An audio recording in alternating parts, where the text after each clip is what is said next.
अच्छा, पापा की टीम साइज मालूम है? नहीं, मैंने बाइबल पढ़ी 17,000 की, जब वो जो बाइबल बिजनेस बुक में आपने पढ़ा था कितना? 17,000। 17,000 के बाद क्या पापा की टीम बढ़ी नहीं? पता नहीं। पता नहीं। भाई श्याम सर की टीम के जितने भी एसोसिएट यहां पर हैं सब खड़े हो जाओ अपनी जगह पे। ये है बेटा तुम्हारे पापा की टीम। ये है वो टीम जो तुम्हारे पापा पीछे छोड़ करके गए थे। एक बार चिल्ला के बताना। आवाज आवाज वहां तक पहुंचानी है जोर से। सो nice of you, thank you. बैठ जाइए। जब बेटा आपके पापा की डेथ हुई थी ना, तो आपके पापा अपने पीछे 17,000 लोगों का एक नेटवर्क छोड़ के गए थे। जो 17,000 लोगों का नेटवर्क आज बढ़ते बढ़ते 4.5 लाख से ज्यादा का हो गया है।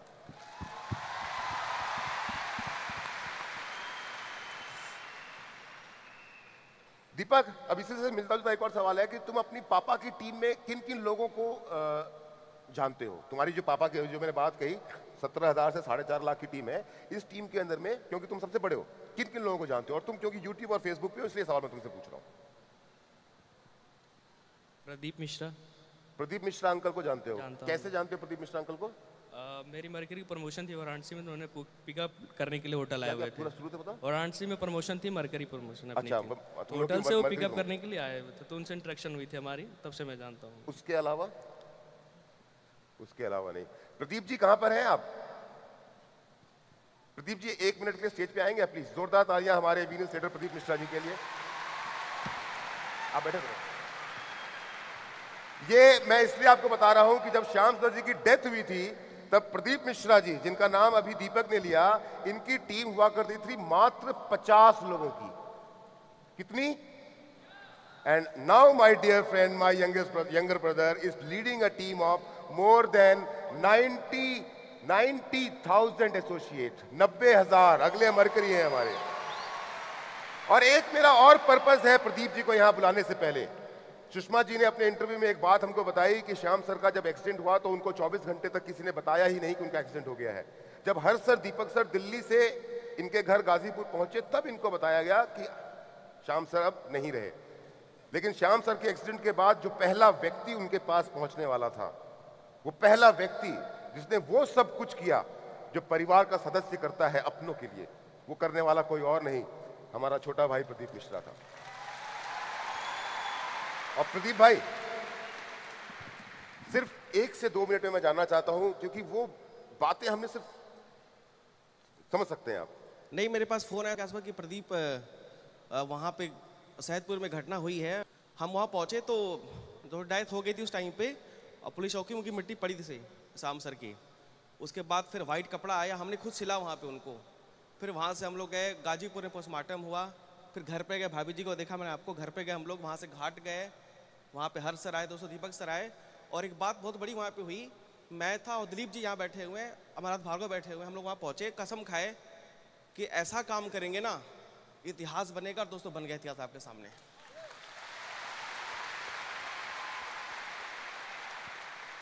और अभी तो बहुत कुछ करना बाकी है फ्रेंड्स, अभी तो बहुत कुछ करना बाकी है। Thank you Pradeep ji, so nice of you, thank you.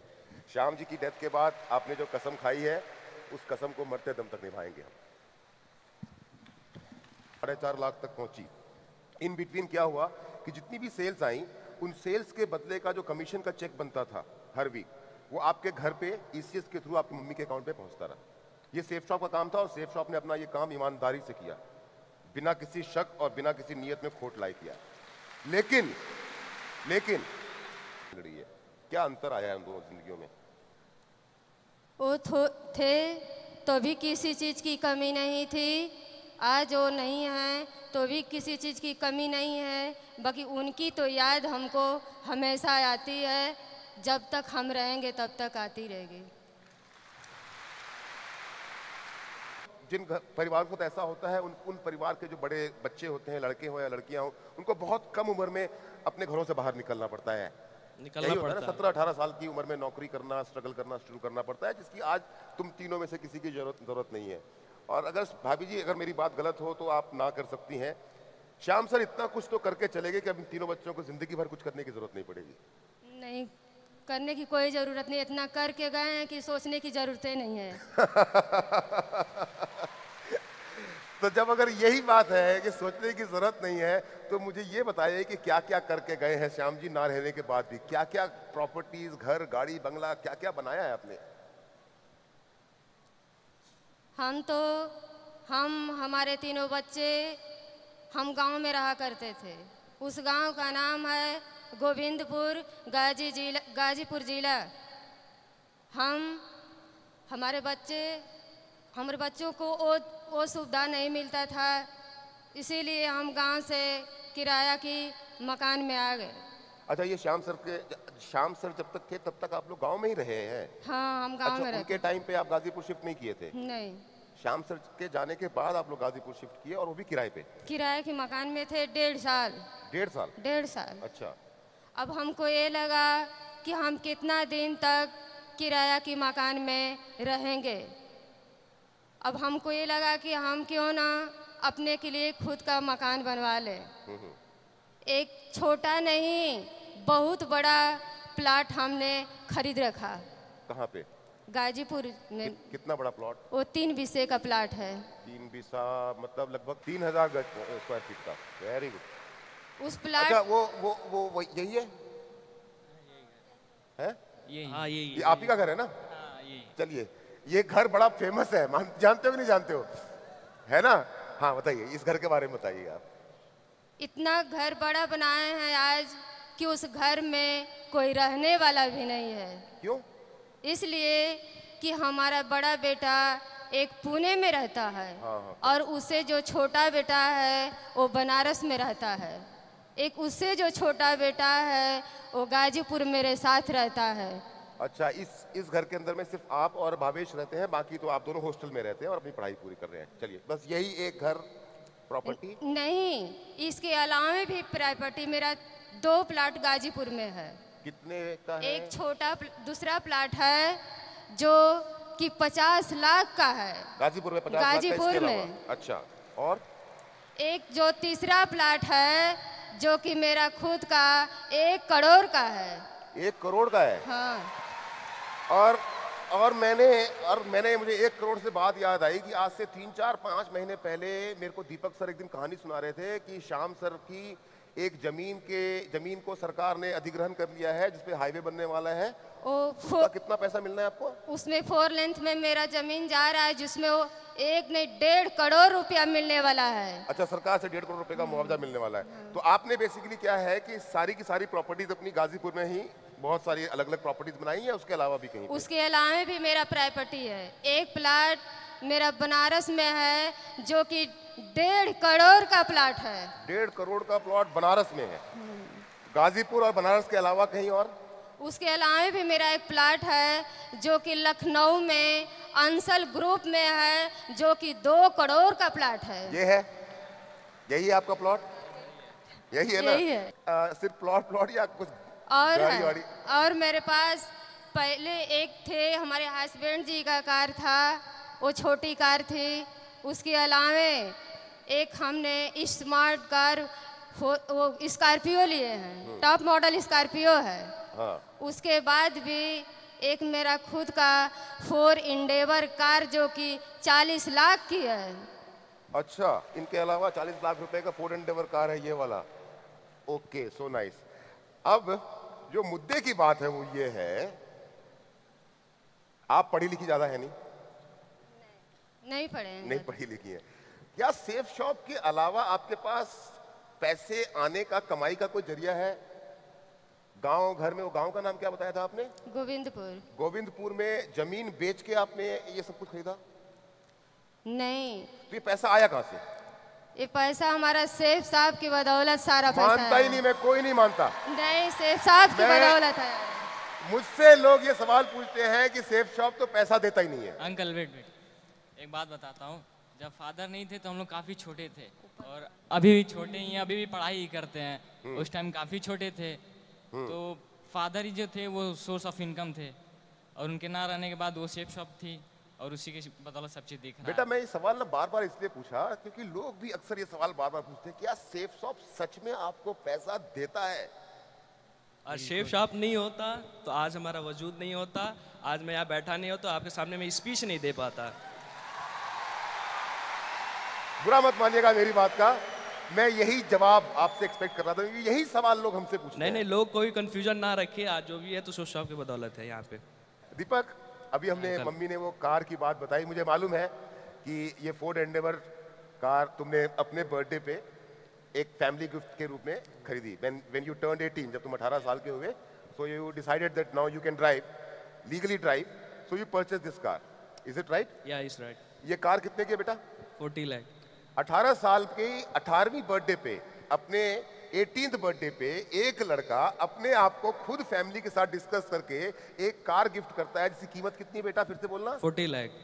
14 या 40? 40 लाख। 40 लाख रुपए की कार खुद को गिफ्ट करता है।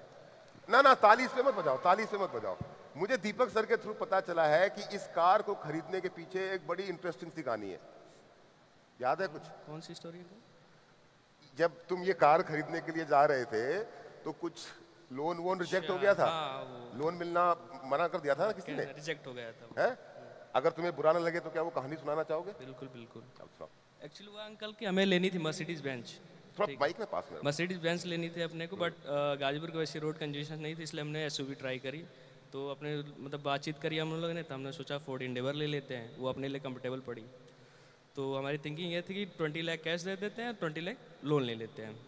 तो हमने 50,000 दे के एजेंसी में मैंने गाड़ी बुक कर दी। अच्छा, 20 लाख रुपए आपको डाउन पेमेंट करना था, 20 लाख का लोन था, 50,000 रुपए आपने एडवांस दे करके गाड़ी बुक करवा ली। ओके। और 2-3 दिन बाद पता चलता है कि मेरा लोन रिजेक्ट हो गया है। अच्छा, लोन रिजेक्ट हो गया, 20 लाख का लोन रिजेक्ट हो गया। तो ये पता करने के लिए मैं एजेंसी शोरूम में जाता हूँ।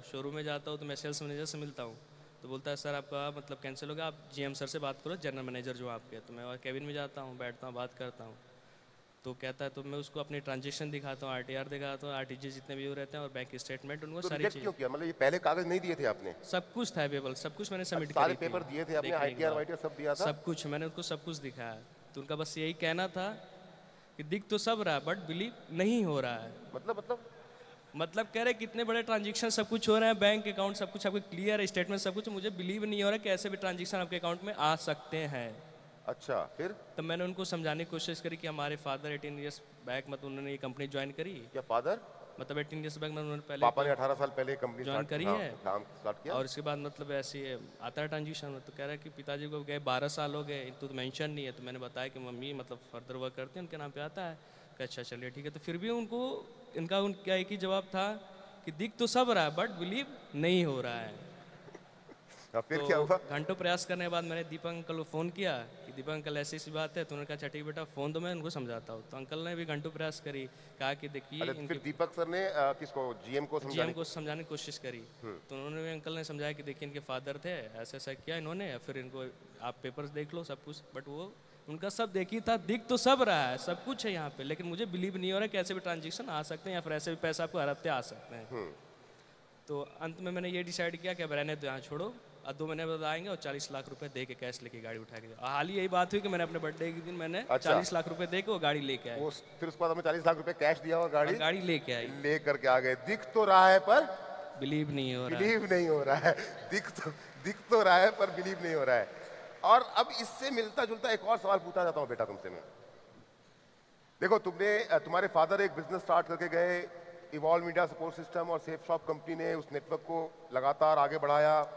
तुम्हारे पास लाखों करोड़ों रुपए आए तुम्हारे परिवार के पास में, और वो लगातार आता ही रहेगा। क्वेश्चन पूछता हूँ मैं आपसे, याद आ गया मुझको आपका घर देख करके, क्योंकि अक्सर ना लोग जब ना आपकी गाजीपुर बनारस के एरिया के से लखनऊ उस एरिया से ज्वाइन करते हैं ना, तो जब उनको प्लान दिखाते हैं और आपके बारे में बोलते हैं, बताते हैं, क्योंकि हम बताते हैं आपके बारे में, सबको बताते हैं और बताते रहेंगे सारी जिंदगी, क्यों ना बताएं, छाती ठोक के बताएंगे जब सब कुछ किया है। तो लोग हमसे एक सवाल पूछते हैं कि श्याम सर के घर का एड्रेस दो, और कुछ लोग आपके घर का एड्रेस दे देते हैं। क्या आपके घर पे लोग वाकई में चेक करने के लिए आते हैं या नहीं आते हैं? हमारे घर पे 1-2 लोग नहीं, हजारों लोग जाते हैं। अच्छा, वाकई में आते हैं? हाँ, जाते हैं। तो मेरे पास पड़ोसियों से पूछते हैं क्या ये स्वर्गीय श्री श्याम सुंदर जी का घर और सुषमा जी का घर यही है? मेरे पास पड़ोसी बताते हैं कि हाँ यही है। वो मेरे मकान का फ़ोटो खींच के लेके चले जाते हैं। मेरे पास पड़ोसी हमसे मिलते हैं तो कहते हैं कि श्याम सुंदर जी को और सुषमा जी को पूछते हैं, मुझे सुनते हैं बहुत खुशी होती है कि क्या फ़ोटो खींच के मकान के ले गए हैं। अच्छा, फोटो खींच के मकान के ले जाते हैं। अंकल अंकल हाँ। एक बात की इंसिडेंट बताता हाँ, हूँ, बताओ बेटा। काफ़ी मज़ेदार है। एक दिन क्या हुआ, माइक माइक से। हम काफ़ी छोटे थे तो अपने कॉलोनी में एक स्पेस था, ठीक है, खाली जगह हुई पड़ी हुई थी, फील्ड थी, तो वहाँ पे हम लोग क्रिकेट खेल रहे थे। अच्छा, क्रिकेट खेलते वक्त एक बंदा आता है, कहता है बाबू इधर सुनो। हम कहे हाँ भैया बताओ। तो कहता है ये बताओ कि लेट में से श्याम सुंदर और सुषमा जी का घर कौन सा है। मैं कहा, यार ये तो अपने ही घर की बात कर रहा है, अच्छा तुम्ही से आकर के हम तुम्हारे ही घर से का पूछते हैं। अच्छा, तो हम कहे क्या बताएं। हम कहे भैया वो सामने जो वाइट बिल्डिंग दिख रही है ना, वहीं पे आप चले जाओ। तो तुमने बताया नहीं कि मैं उनका बेटा हूँ? नहीं, हम बता देते तो हमारे साथ लगते फोटो क्लिक करने। हम कहे नहीं भैया जाओ। तो तुमने उनको बताया नहीं अपने नहीं घर की बताया तरफ? और हम अपना खेलने लगे। So nice, so nice. तुम्हारे दोस्त कॉलेज में पूछते हैं क्या करते हो, तुम्हारे पापा क्या करते हैं, तुम क्या करते हो, तुम्हारी मम्मी क्या करती हैं? सिंपली उनका एक क्वेश्चन रहता है, क्योंकि मैं महीने में 2 बार ट्रैवल करता हूँ, या तो अपने घर से या फिर ऐसे कहीं जाता हूँ, तो उनका ये कहना होता है कि ऐसा तू कौन सा फादर तुम्हारे काम के घर गए, तू फ्लाइट की टिकट इंस्टेंट बुक करता हो, इंस्टेंट तू चला जाता है। तो मैं कहता हूँ कि देख भाई ऐसी मतलब कंपनी है, MLM जॉब करते हैं फादर के, नेटवर्किंग बिजनेस, तो कहते हैं फेक मत, या तो तू रईसी खानदान ही होगा या तो पिताजी तुम्हारे कोई नेता वेता होंगे। अच्छा, या तो तुम खानदानी रईस हो या पिताजी नेता है, 2 नंबर का पैसा पड़ा हुआ है सारा। क्योंकि कहता है तू महीने में 2 बार फ्लाइट्स अप डाउन करता हो, तो इंस्टेंट टिकट बुक करता और कहीं जाता। और अंकल ये बता दूं आपको कि लगभग 5 महीने मैंने 1,22,000 की मैंने ट्रेवल कर चुका सिर्फ फ्लाइट से। अरे जब से तुमने कॉलेज ज्वाइन किया है तब से लेकर के अब तक 1,22,000 की 1 लाख? ट्रैवलिंग कर चुका हूँ फ्लाइट से अप एंड डाउन, या तो मैं लखनऊ बनारस या बैंगलोर आता रहता हूँ घूमने के लिए, तो मेरा इतना अच्छा। एक्सपेंस हुआ। और इतना ही नहीं अंकल, मैं सेल्फ कॉन्फिडेंट रहता हूँ अपने ड्राइविंग पे, तो मैं जूम कार से लगभग 82,000 की एक्सपेंसिव ड्राइव कर चुका हूँ। तो टैक्सी नहीं? नहीं, सेल्फ ड्राइविंग करके निकलता हूँ, कहीं भी जाता हूँ तो मैं जूम कार बुक करता हूँ और सेल्फ ड्राइव करके कहीं भी जाता टैक्सी हूँ। नहीं करते बुक? नहीं, मैं सेल्फ कॉन्फिडेंस अच्छा, अपने खुद ऊपर ही चलाना गाड़ी को पसंद करते हो? पसंद करता हूँ। वाह बेटा वाह, जिंदगी हो तो ऐसी। काश हमारे पिताजी भी सेफ शॉप किया करते।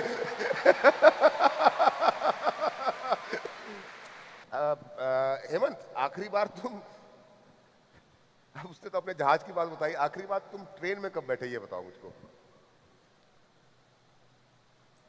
काफी दिन हो गए, वही पता है ना 10 कदम वाला प्रोग्राम था दिल्ली में, जब आया था उसी दिन बस बैठा था। अच्छा, आज से 8 साल पहले 10 कदम के लिए बैठे थे, उसके बाद नहीं बैठे हाँ कभी? जी। आखिरी बार बस में कब तुम में से कोई बैठा है? तीनों भाइयों में से आखिरी बार बस का सफर कब किया तुमने? बस जो सड़क पे चलती है। नियर अबाउट 3 ईयर्स से 3 3 साल पहले कहाँ गए थे? वाराणसी से लखनऊ तक गया था। वाराणसी से लखनऊ यूपी स्टेट ट्रांसपोर्ट की बस से गए थे?